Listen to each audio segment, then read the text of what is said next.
Taste the Daily.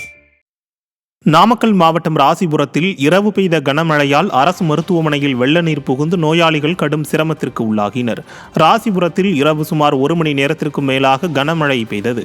இதனால் ராசிபுரம் அரசு மருத்துவமனையில் மழைநீர் புகுந்ததால் மருத்துவமனையில் உள்ள பிரசவ வார்டு, உள்நோயாளி பிரிவு, வெளிநோயாளி பிரிவு என பல்வேறு பகுதிகளுக்குள் மழைநீர் புகுந்ததால் நோயாளிகள் கடும் சிரமத்திற்கு உள்ளாகினர்.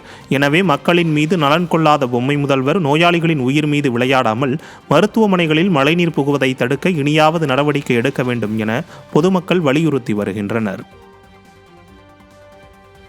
கடலூர் மாவட்டம் விருத்தாச்சலத்தில் திமுக கவுன்சிலரின் வார்டில் தெருக்களில் சாக்கடை கழிவுநீர் ஆறு போல ஓடுவதால் பொதுமக்கள் அவதியடைந்து வருகின்றனர்.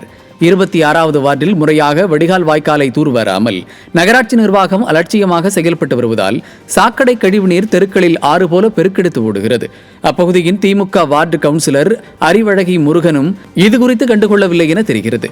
சாலைகளில் பெருக்கெடுத்து ஓடும் கழிவுநீரால் துர்நாற்றம் வீசும் நிலையில் நோய் தொற்று ஏற்படும் அபாயம் உள்ளதாக அப்பகுதி மக்கள் அச்சத்தில் உள்ளனர். எனவே நிர்வாக திறனற்ற ஸ்டாலின் அரசு இதுகுறித்து நடவடிக்கை எடுக்க வேண்டும் என பொதுமக்கள் கோரிக்கை விடுத்துள்ளனர். வடகிழக்கு பருவமழை தொடங்குவதற்கு முன்பு சென்னையின் சாலையோரங்களில் ஆபத்தான முறையில் உள்ள மரங்கள் மற்றும் வயர்களை அகற்ற வேண்டும் என பொதுமக்கள் தரப்பில் கோரிக்கை எழுந்துள்ளது.